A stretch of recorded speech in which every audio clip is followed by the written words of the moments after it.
Hello everyone, welcome back to Don't Fret. Hello, it's me, Martin. Howdy doody. And interesting video for you today because I reckon I can make most of you a millionaire within a few minutes. And I'm going to leave it at that.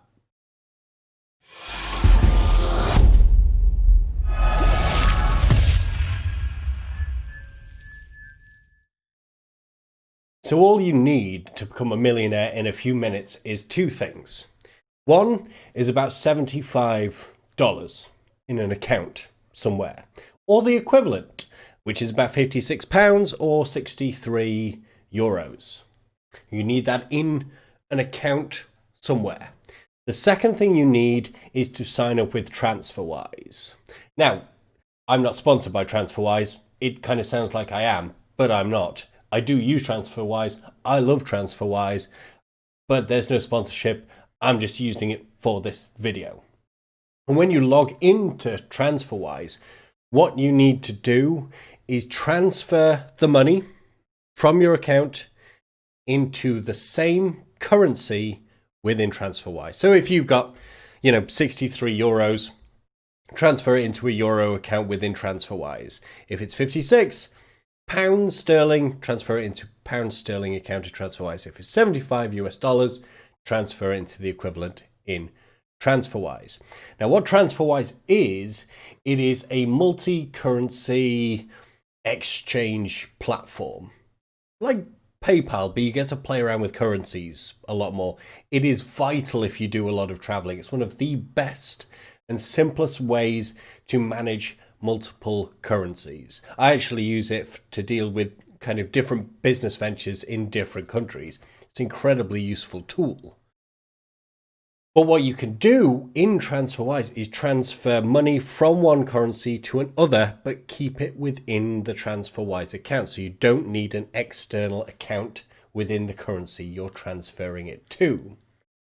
So once you've got your currency within the TransferWise app, you create a new currency which will have a zero figure of Indonesian rupees?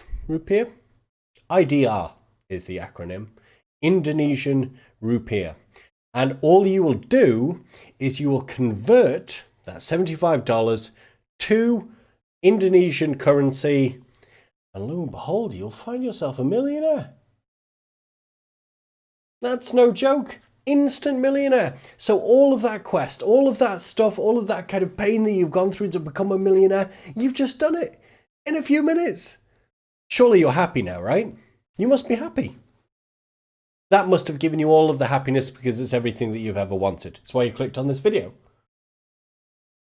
Now, obviously, I jest. You can 100% do that and become a millionaire. I went to Bali myself and I was a millionaire for a time and it was wonderful.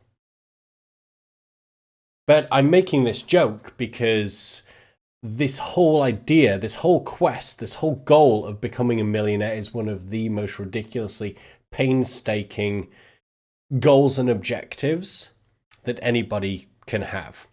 Now, don't get me wrong, there are some happy millionaires. In fact, statistics show that people with over $8 million US are actually happier. And they get a particular boost in happiness if they're self-made. So that's interesting, isn't it?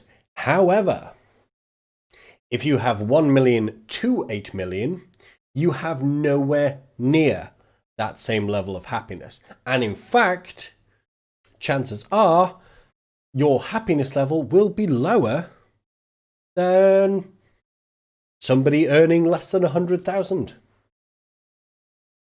And here's the happiness money scale works really, really interestingly. So from zero to around about $75,000, there is a direct correlation between happiness and wealth earned.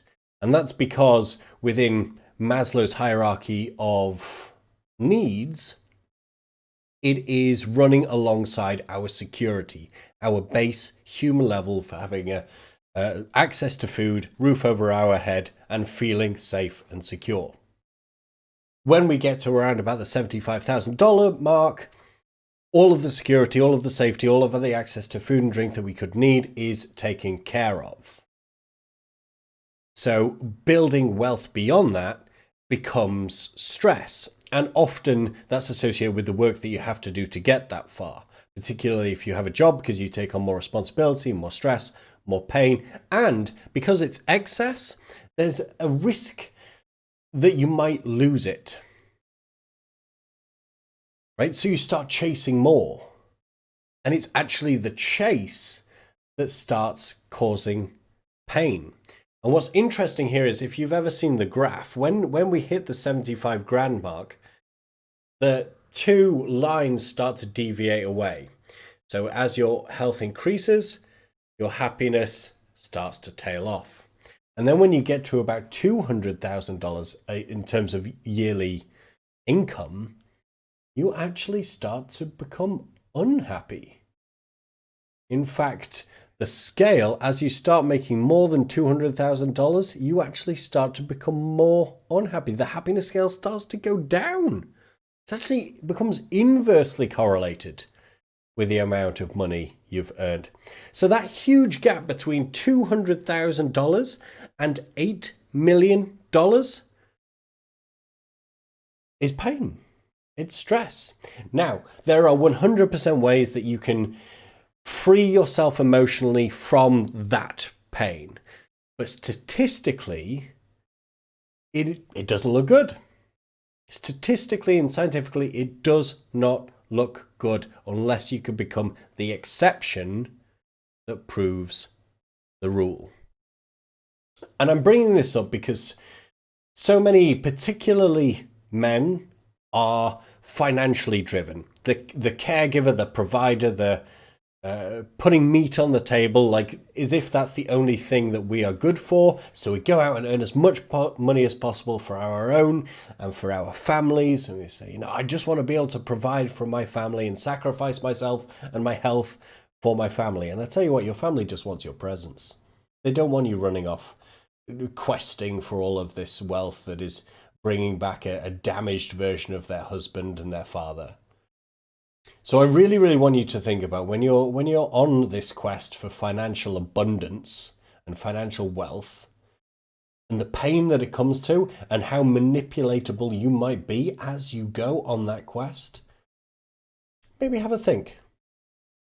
Is that bringing you joy? There's a famous line from a song that says, "The best things in life are free." Maybe that quest for money isn't the best idea for you.